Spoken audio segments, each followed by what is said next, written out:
할렐루야. 네, 목자님들 반갑습니다. 마을장님 반갑습니다. 네, 이번 주 목자 영상 나눔지를 만들면서 같이 함께 나누고 싶은 찬양이 있어서 먼저 같이 함께 우리가 나누고 싶습니다. 하늘 소망이라고 하는 찬양인데요. 이번 주에 우리 박기태 안수 집사님과 또 송성희 마을장님, 아버님께서 천국에 가시면서 장례 일정을 같이 함께 했습니다. 장례 예배를 드리면서 이 하늘 소망이라고 하는 찬양이 자꾸 생각이 났습니다. 그래서 불러드리고 싶은 마음도 있었고, 저희 아버님도 작년에 돌아가시다 보니까 아버지가 생각날 때마다 저도 이 찬양을 부르는데요. 이 하늘 소망이라고 하는 찬양 우리 같이 함께 나누고 우리 말씀 나누도록 하겠습니다.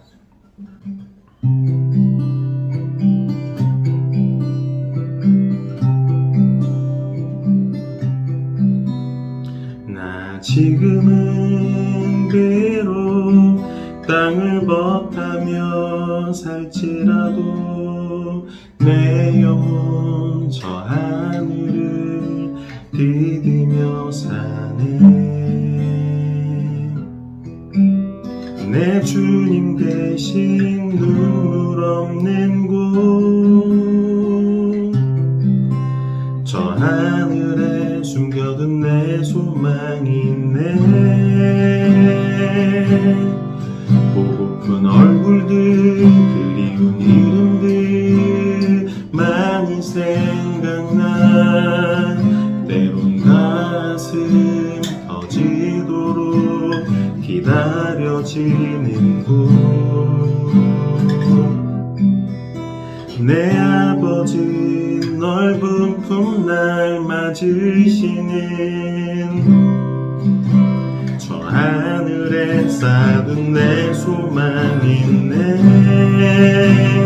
주님 그 나라에 이를 때까지 순례의 걸음 멈추지 않으며 어떤 시련이 와도 나 두렵지 않네. 주와 함께 걷는 이 길에 고픈 얼굴들, 그리운 이름들 많이 생각나. 때론 가슴 터지도록 기다려지는 곳, 내 아버지 넓은 품 날 맞으시는 저 하늘에 쌓은 내 소망이 있네. 주님 그 나라에 이를 때까지 순례의 걸음 멈추지 않으며 어떤 시련이 와도 나 두렵지 않네. 주와 함께 걷는 이 길에 주님 그 나라에 이를 때까지 순례의 걸음 멈추지 않으며 어떤 시련이 와도 나 두렵지 않네. 주와 함께 걷는 이 길에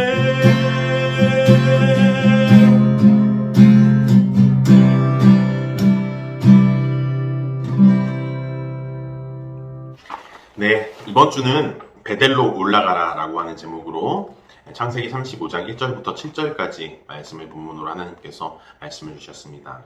여러분 잘 알고 있는 야곱, 정말 기구한 운명과 힘든 삶을 살았던 성경의 인물입니다. 아버지를 속이고 형을 속여서 장자의 축복권을 다 갖게 되어지죠. 야곱을 죽이려고 한 그 형의 얼굴을 피해서 야곱은 도망가게 되어지죠. 얼마나 두렵고 외로운 길이었을까요? 그 도망가던 길에서 야곱이 돌베개를 베고 잠을 자지 않습니까? 그곳에서 야곱이 하나님을 만납니다. 하늘과 연결된 사닥다리에서 하나님의 사자들이 오르락 내리락 하는 것을 보면서 야곱은 놀라운 하나님의 언약을 받게 되었습니다. 하나님과의 놀라운 영적인 교제가 있었던 이곳을 베델, 즉 하나님의 집이라고 했습니다. 그곳에서 야곱은 하나님께 서원을 하죠. 언젠가 다시 이 베들로 돌아와서 하나님께 약속한 이 서원을 반드시 이룰 것이라고 야곱이 약속합니다. 그로부터 20년이 지난 야곱은 어떻게 되었을까요? 4명의 아내와 12 아들들을 거느리게 되었고 수많은 재산을 가지고 고향으로 돌아오게 됩니다. 야곱이 분명히 하나님께 약속했던 것처럼 이 베델로 돌아와서 이곳에서 제단을 쌓고 하나님께 감사하며 예배를 드려야 했지만 야곱은 세겜에 정착을 하게 되어집니다. 그리고 그곳에서 세상의 복을 추구하면서 10년을 더 살아가게 되어지죠. 그러던 어느 날 야곱의 딸 디나가 강간을 당하게 됩니다. 분노한 야곱의 아들들이 복수를 하게 되어지고 세겜 사람들을 아주 많이 죽이게 되어지죠. 이 사건 때문에 가나안 부족들이 일어나서 그런 위험한 상황을 앞두게 됩니다. 야곱의 아들들이라고 해봤자 또 몇십 명 되지 않았기 때문에 야곱 인생에 있어서 절대절명의 위기 앞에 서게 되어진 것이죠. 그때 하나님의 음성이 들려오죠. 그게 바로 오늘 본문입니다. 다시 베델로 올라가라 라고 하나님 명하시고요. 네가 도망하던 때에 내게 나타났던 하나님께 거기서 제단을 쌓아라 라고 하나님 말씀하시죠. 야곱은 그제서야 30년간 잊고 있었던 하나님과의 약속이 생각이 납니다. 이 위기를 극복하고 자신의 인생을 새롭게 하는 길은 베델로 다시 올라가는 것임을 알게 되어지죠. 야곱의 인생은 이 세겜을 떠나 베델로 올라가면서 비로소 축복된 삶이 되었습니다. 저와 여러분도 야곱처럼 베델로 올라갈 수 있기를 소망합니다. 그렇다면 세겜을 떠나 베델로 가기 전에 우리가 해야 할 일은 무엇일까요? 이 질문은 이런 의미입니다. 우리가 지금 하나님께서 주신 복을 분명히 받았고 기도했던 것들 하나님께서 많이 이루어 주셨습니다. 그런데도 불구하고 분명히 하나님께서는 물질적으로나 여러 가지로 풍족하게 채워주셨음에도 우리가 이 세겜 땅에 머물러 있다는 것은 하나님과의 약속을 잃어버리고 구별되지 못한 삶을 살아가고 있다는 것인데요. 이곳에서는 아무리 많은 부와 축복을 가진다 할지라도 야곱처럼 행복할 수가 없습니다. 불안한 삶이고 언제 뺏길지 모르는 두려운 삶인 것이죠. 그래서 하나님은 야곱에게 다시 베델로 올라가라 라고 명하셨던 것이죠. 베델로 올라가라 라고 하는 것이 어떤 의미가 있을지 그것을 우리가 말씀을 통해서 우리가 깨달을 수가 있는 것입니다. 첫째는요, 우상을 버려야 한다라고 이야기했습니다. 하나님의 약속의 땅, 하나님의 집으로 올라가기 위해서는 우리는 먼저 우상을 버려야 합니다. 야곱이 베델로 올라가기 전에 자신의 가족들에게 가지고 있던 모든 우상들을 버리라고 명합니다.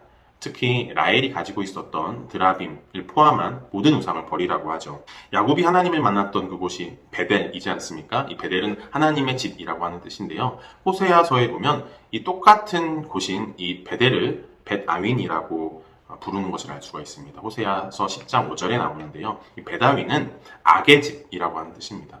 똑같은 장소인데 하나님이 사라지고 그곳에 우상이 세워지니 악의 집으로 바뀌어 버리고 말았던 것이죠. 저와 여러분의 마음에도 하나님께서 우리의 보좌의 중심에 서 계신다면 우리는 하나님께 서 계시는 성전이요 하나님의 집이 됩니다. 그러나 우리 마음 가운데 탐욕과 죄악의 재단을 세우고 악이 우리의 마음을 다스리고 있다면, 우상이 우리 안에 가득하다면 여러분 그것은 악의 집이라고 할 수 있겠죠. 여러분 우리가 베델의 축복을, 하나님께서 주신 그 언약의 축복을 누리기를 원한다면 우리 마음에 있는 우상을 먼저 허물어야 합니다. 우리 안에 하나님보다 더 사랑하는 것, 하나님보다 더 의지하는 것, 하나님보다 더 기뻐하는 것, 하나님과의 관계를 방해하는 것, 그 모든 것이 우상이라고 할 수가 있습니다. 베델로 올라가는 길에 먼저 우상을 버리는 저와 여러분이 되었으면 좋겠습니다. 두 번째로는 거룩을 회복해야 한다라고 했습니다. 35장 2절을 보면 자신을 정결하게 하고 너희들의 의복을 바꾸어 입으라 라고 말을 합니다. 정결하게 하고 의복을 바꾸어 입으라는 것은 다시 말하면 거룩을 회복하라 라고 하는 것입니다. 야곱은 분명히 이제서야 깨닫게 되었죠. 자신의 불행의 이유가 거룩하지 못한 삶이었다는 것을 알게 됩니다. 거룩은 무엇일까요? 거룩은 구별되었다라는 것입니다. 우리는 세상의 죄인인데 하나님께서는 거룩한 자로 구별해 놓으셨습니다. 여기에서 왕과 거지를 예화로 이야기를 해주셨죠. 정말 이것보다 더 정확한 예화는 없는 것 같습니다. 저와 여러분은 원래 거지였는데 하나님이라고 하는 그 왕께서 우리를 왕자로 삼아 주셨죠. 그러나 아직까지는 거지의 습성이 남아 있습니다. 왕자임에도 불구하고 깡통에서 구걸해서 밥을 먹는 것이 더 편하고 또 예절을 갖추고 좋은 침대에서 자는 것보다 다리 밑에서 자는 것이 더 편하죠. 왜요? 거지의 습성이 남아있기 때문입니다.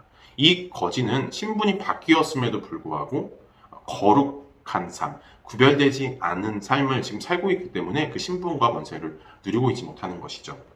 그래서 거지였던 우리가 왕자된, 구별된 삶을 살기 위해서는 확고한 신분 의식이 필요하다고 말씀하셨습니다. 확고한 신분 의식이 뭔가요? 나는 거지가 아니라 하나님의 왕자다. 나는 하나님의 구별된 자녀다. 하나님이 나를 구별된 거룩한 성도로 세우셨다. 이렇게 우리가 우리 자신에 대한 신분 의식이 분명해야 한다는 것이죠. 우리의 정체성이 분명해야 한다는 것입니다. 사랑하는 여러분, 우리 모두 세겜, 즉 이 세상을 떠나서 하나님의 약속하신 곳, 그곳을 상징하는 베델로 올라가야 합니다. 하나님의 축복이 진정으로 실현되는 곳, 하나님께서 주신 참 행복이 실현되는 곳, 그곳이 바로 베델입니다. 먼저 우상을 버리고 그리고 거룩을 회복해서 하나님이 약속하신 그 베델에서 진정한 기쁨과 축복의 삶을 누리는 신분과 권세를 누리는 그런 저와 여러분이 되었으면 좋겠습니다. 나눔 질문인데요. 첫 번째는 이렇습니다. 하나님께 드렸던 서원 중에서 내가 잊고 있었던 것이나 지키지 못한 것이 혹시 오늘 말씀 중에 생각나셨다면 우리 한번 나누어 봅시다. 야곱이 베델로 다시 돌아와서 하나님께 제단을 쌓고 예배를 드리기를 서원하였었는데 이렇게 야곱처럼 혹시 하나님께서 이런 축복을 분명히 허락해 주셨음에도 또 기도의 응답을 해 주셨음에도 하나님께 우리가 약속했던 것들을 지키지 못한 것이 여러분 혹시 생각나십니까? 그러면 우리가 같이 함께 나누고 하나님께 약속했던 것을 우리가 다시 이행하는 그러한 믿음의 결단이 있는 저와 여러분이 되었으면 좋겠습니다. 그리고 두 번째 질문은 라헬이 가지고 있었던 드라빔처럼 내가 버려야 할 우상은 어떤 것이 있는지 우리가 구체적으로 나누었으면 좋겠습니다. 하나님과 나와의 관계를 멀어지게 만드는 것, 하나님보다 더 우선순위하게 만드는 것, 그 우상이 무엇일지 우리가 솔직하게 여러분 꺼내어놓고 나눴으면 좋겠습니다. 나눔 질문 세 번째는 거룩하지 않은 분은 결코 나를 행복하게 만들 수가 없습니다. 그렇죠? 그 이유가 무엇일까? 우리가 한번 생각해보고 나누어 봤으면 좋겠습니다. 네, 여러분 오늘 말씀 베델로 올라가라 라고 하는 이 말씀을 우리가 붙잡고 목장 나눔 가운데 정말 우리가 다시 한번 세겜에서 베델로 올라가기로 작정하고 그 전에 우리가 우상을 버리고 거룩을 회복하는 그런 모든 목장 식구들이 되셨으면 좋겠습니다. 네, 이번 주 우리가 광고에 나왔었는데요. 10월 마지막 주일을 우리가 추수감사주일로 지키게 되어졌습니다. 교회에서 추수감사주일을 준비하기 위한 여러 가지 감사의 쌀 나누기라든지 또 감사 챌린지라든지 이런 프로그램을 준비했습니다. 우리 목자님들께서 목장 식구들이 잘 참여할 수 있도록 광고도 해주시고 또 솔선수범해서 먼저 이렇게 참여해 주십시오. 그래서 하나님께서 주신 그 감사가 회복되어지는 추수감사주일이 되었으면 좋겠습니다. 네, 목자님들 한 주가 또 평안하시고 다음 주에 만나도록 하겠습니다. 감사합니다.